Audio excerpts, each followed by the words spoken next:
Hey, it's Paul from howtoplaybassdotcom. Today's lesson is the second of a two-parter looking at Flea's bass line on Californication by the Red Hot Chili Peppers, of course.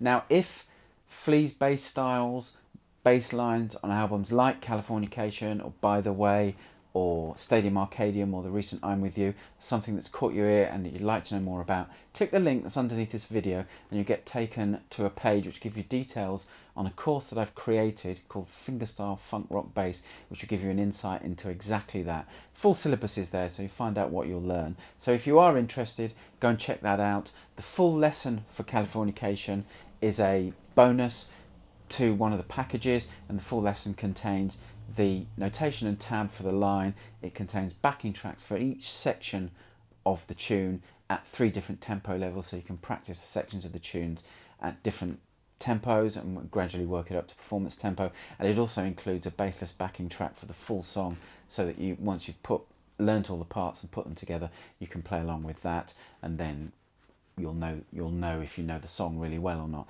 So do go and check that, click that link and go and check that Fingerstyle Funk Rock Bass details, see if that's of interest to you, and we'll move on with part 2 of Californication, and we'll pick straight up where we left off in part 1.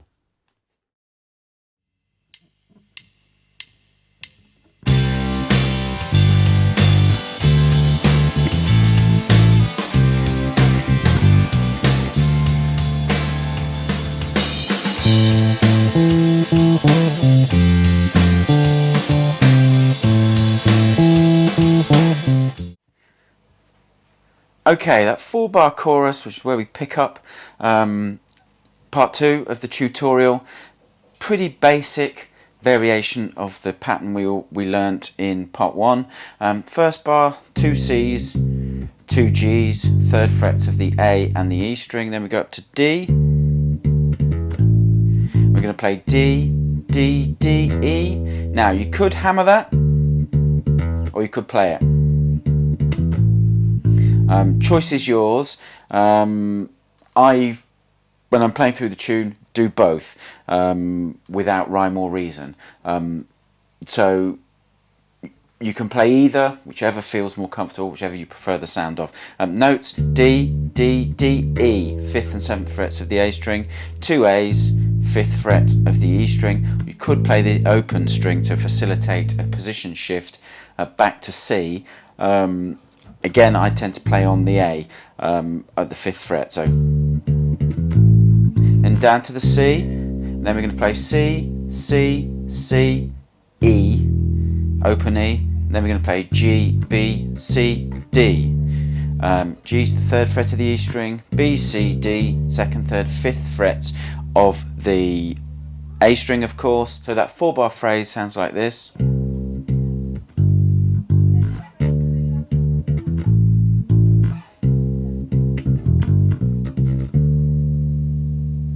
And then you'll notice on the play along that I went back to the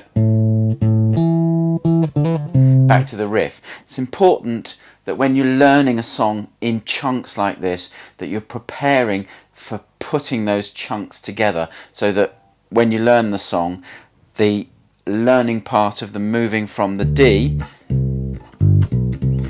to the A at the start of the riff is already done. You don't have to play through the whole riff. You can do if you want, just to solidify your playing of the riff, but it is important to make sure that when you've chunked the song down, that you're also learning, as well as learning the chunks, which chunking it down helps and slowing it down helps and isolating it in that manner, but that you're also learning how the chunks connect and transition to each other. Okay, after that chorus, we've got the verse 1 figure that we learnt in part 1 of the tutorial. That's the 10-bar verse pattern. Then we've got the 6-bar verse 2 pattern, again, that we learnt in part 1 of the tutorial. Then we're back to the pre-chorus. Now, you could play the pre-chorus that we learnt in part 1. There are some subtle variations in part 2, so I'm going to do part 2 as a separate, or the second pre-chorus as a separate section. So that's the next section we're going to look at. So let's move on, look at that.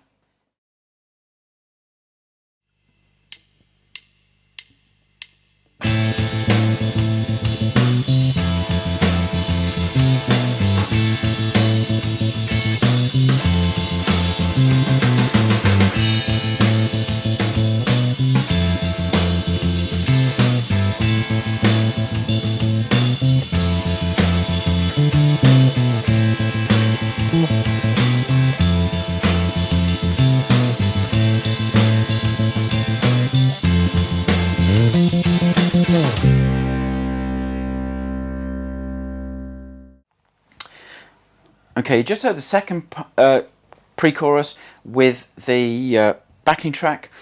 Should have the backing tracks from part one, same chord progression. So you've got the 3 different tempos for this section with part one of the lesson. We'll do it in 4-bar chunks. First 4 bars.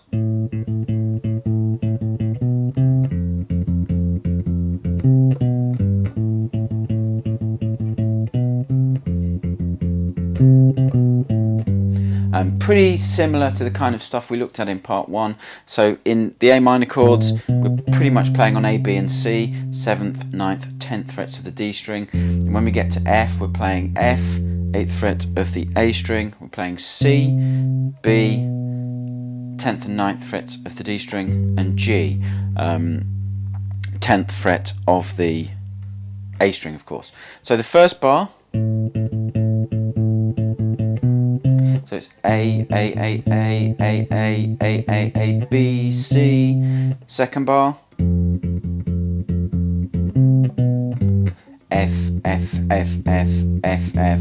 C, B, G. Third bar, A, B, C. Then we're on to the fourth bar, sorry.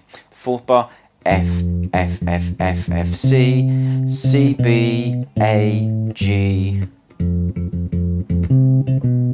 So slight variation there on the fourth bar. That will transition from the backing vocal back to the main vocal. So the next 4-bar section, the A minor bars, similar pattern to we looked at in the first pre-chorus. Something like that. The first F major bar, same as the second bar we looked at in this section. I think you should know the sound of that by now. You shouldn't need me to spell out the notes.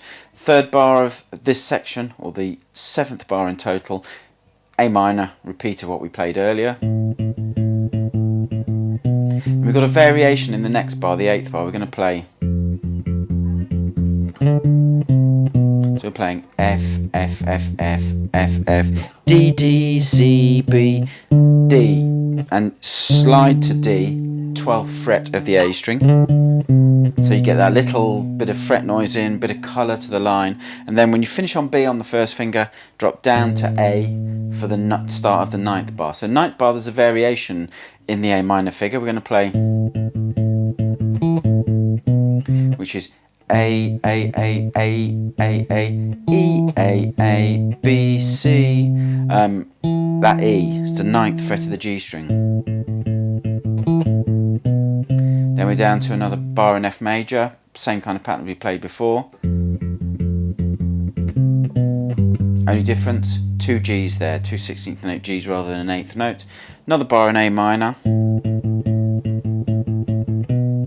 Only difference there is an extra 16th note before we get to B and C. And then the last bar, what I think Flea does on the record, he plays, he plays F, and then on that F, that 6th F, he slides to the octave of F, which is the 20th fret. Now on this bass is quite a low scale bass, so to get the slide in, it's right up here, and it's then that, like we had if you saw the By the Way tutorial, we have to get the hand forward. So if you've got a longer scale bass and you can make that slide without your hand coming out of position, it's important because you've got to get straight back down to here. What you could do is you could play, I'll do it really slowly, play F, and then slide on that F, and then when you get to there, the 15th fret, then you grab the 15th fret of the D string, of course, you get to the octave F there, you grab that, and it's important on that last one to slide down because you've got to get back to C for the next chorus, which is the next section of the tune, which we'll look at in a moment. So that's the second pre-chorus. The main, you could play what we learnt in the first pre-chorus without any problems, apart from getting up to that slide there, the high F, the octave F, the 15th fret of the D string, or the 20th fret, if you can make it. For me, that's a tricky thing because it's difficult to get the slide and not have to move my thumb forward because of the scale of the bass. So for me, I would go without going to F sharp, of course, which I did there for the first note. So that's the second pre-chorus. That leads down to there, C. We've got a chorus which lasts 8 bar, which has got a couple of minor variations, very similar to the 4 bar chorus we looked at. For completeness sake, we'll go and look at that as another section.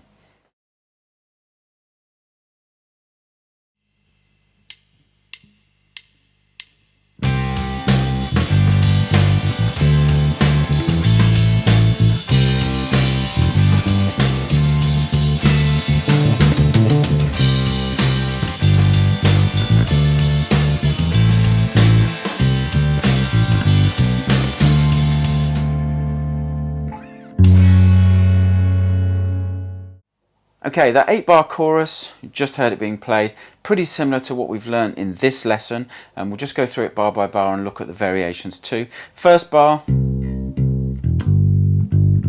so we're playing C, C, open E, G, G, G, A. Then we're up to D, and back to E, back to A, so D, D, D, E, could hammer that again as I said before, back to A, then we're down to C again. A variation here in this 2 bar section, nice little fill coming up to. We're going to play, so let's do that bar first, bar 3, so it's C, C, open E, G, octave G, the 5th fret of the D string, C, slide to D, or hammer to D, I slide, 3rd to 5th frets, and then the D bar, we've got that note's held over. I'll do the 2 bars so you can hear the rhythm.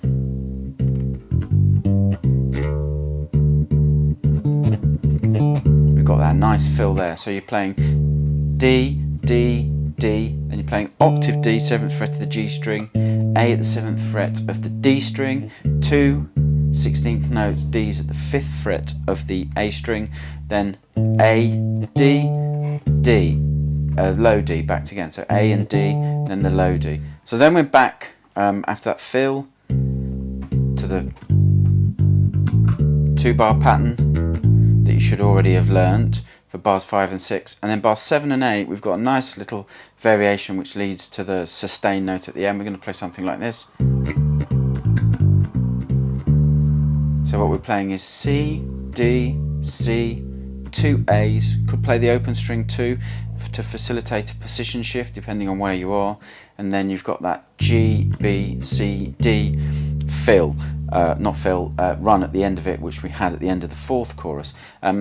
Now you'll notice in the play along that just before that sustained D had lasted for the full bar, I shifted up and played that note there, F sharp, 14th fret of the E string. That's the first note of the guitar solo. So again, what I talked about, working on learning the sections in the chunks, but getting your hand in the right position, maybe even playing the first part of the next section. So as well as training yourself to master the chunk, you're training yourself to transition to the next chunk as well, so that when you come to put everything together, it will flow together much easier. I'll just go back and play the 8 bar pattern slowly on its own so you can really hear all the notes and the timing.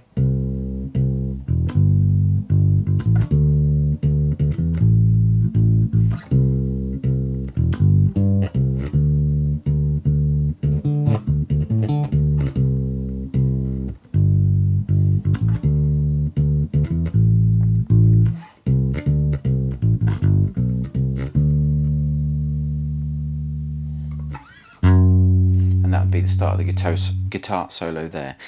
So that's the 8 bar chorus. We only need to look at one more section and then we can play through the entire tune, and that's this key change, this guitar solo. So let's go and move on and look at that.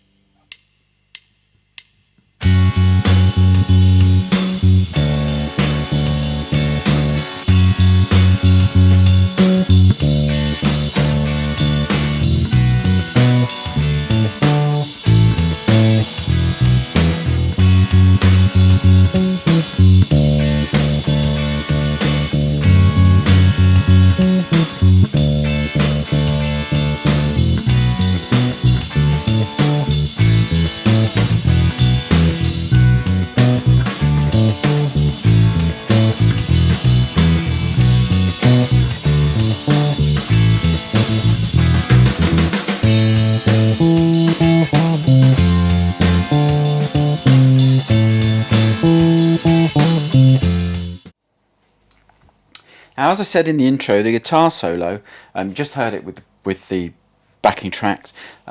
What I've done on this is I've simplified it slightly. As I came to teach it, I realised that some of you might not be familiar with playing kind of double stops.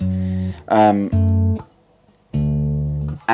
so what I've done is given an intermediate step, and what I'll do is I'll come back, I'll cycle back, and I'll add another section which adds in the double stops. But basically, if you were learning this and you were learning this quickly and you didn't have the time to work on incorporating those into your technique, what you can do to get through is ignore the top note and play the bottom note, and that will still get you through. You'll still sound reasonably authentic when playing through. And I just thought I'd include it because it's the kind of technique sometimes you need to do when you're learning songs for gigs and you haven't got time to learn them as thoroughly as perhaps you'd like. So that's what I've done on this section. And as I say, I'll come back at some stage in the near future and I'll add a further section which throws in the double stops on top, so we can work on those and get it absolutely right. So basically in the first section we've got an F sharp minor chord. We should play the F sharp, the root notes played at the 14th fret of the E string, and then we've got a D major chord, and we're using the D, the open D string, because when we do add the double stops we'll add the octave of the 5th, which is A, at the 14th fret, and we'll need to play that and the open D string together. So if we get used to playing the D string now, when we come to add that, it won't be so bad. So the first 4 bars are pretty simple. We're going to play something like this.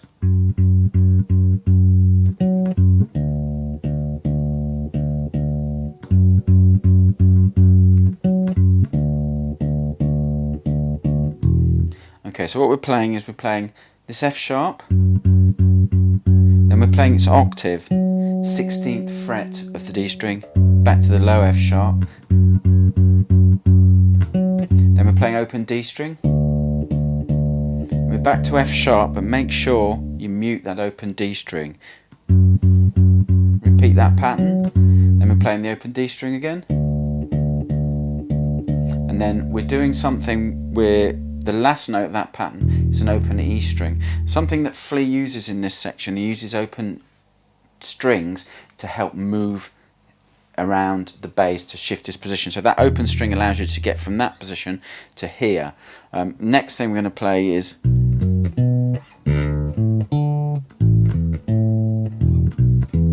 so that's B, F sharp, octave B, 7th, 9th, 9th of the E, A and D strings, and he uses that kind of pattern, that kind of shape for the rest of this section. So we take that shape and move it to D. You could move it up to there, the 10th fret. I prefer to play it here, the 5th fret. So you're playing D, A, D, which is the 5th, 7th and 7th frets of the A, D and G strings. Then that shape moves down a string to A, which is A, E and octave A, 5th, 7th and 7th frets of the E, A and D strings this time.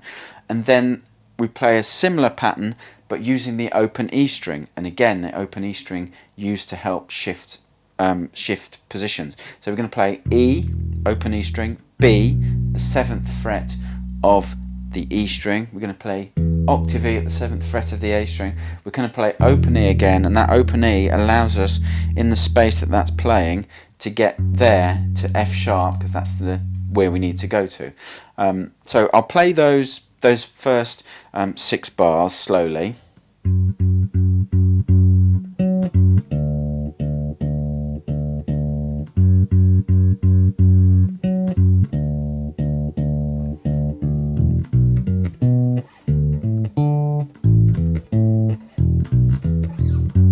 Okay, and then we're up to F sharp again. So the next 4 bars we've got F sharp and D, and this is where we'll incorporate double stops when I come back, cycle back and do that. So we're going to play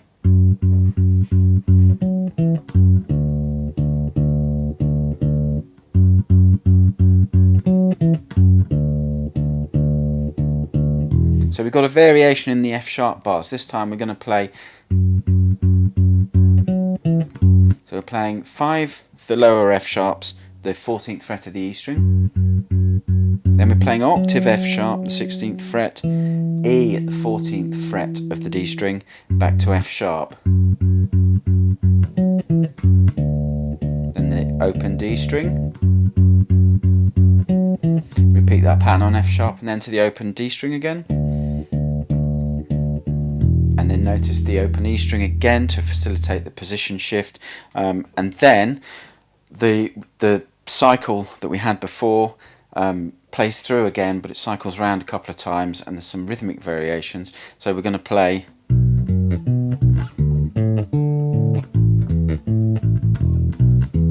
that's the first one. So we're playing B, F sharp, octave B, low B, D, A, D, low D, A, E, octave A, 2 16th notes on that A, open E, B, E, 2 16th notes on the E. Then we go back into that pattern.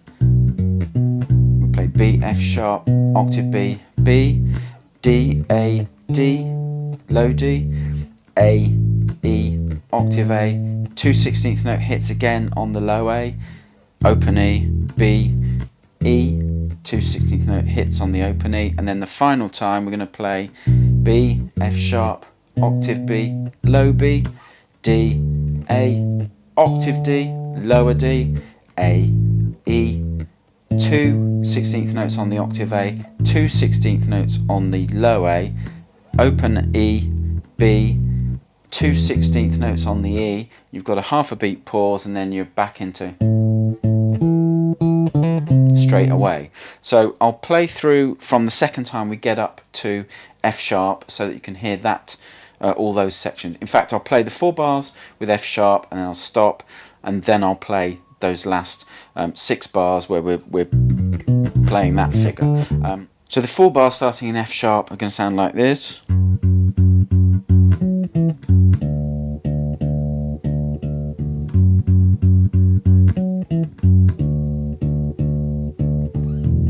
Notice that open E string allows us to shift position from up here, the 14th fret, down to the 7th fret for that B. So that's the next section, and the last 6 bars should sound something like this.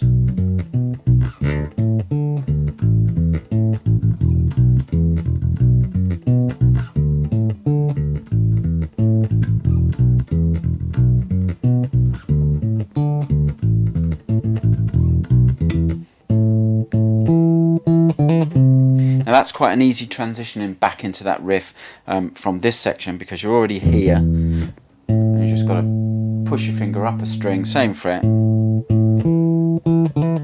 you're back into the riff. So that's the last section of the tune. The roadmap's in the PDF, so you'll be able to put all the sections together. You should be able to play along. There's a downloadable backing track which has got the full song, so once you've learnt it together you can try that learning by putting all the parts together and seeing how you get on. Great song to play through, one of my favourite Chili Pepper songs, probably my favourite Chili Pepper song if I'm being honest. So that's part 2 of the tutorial. I'll be back in the near future with part 3 where we just add those double stops on top of the F sharp and the D major chord. So watch out for that, but the way I've taught it so far, you should be able to start putting all the parts together and get through the entire song.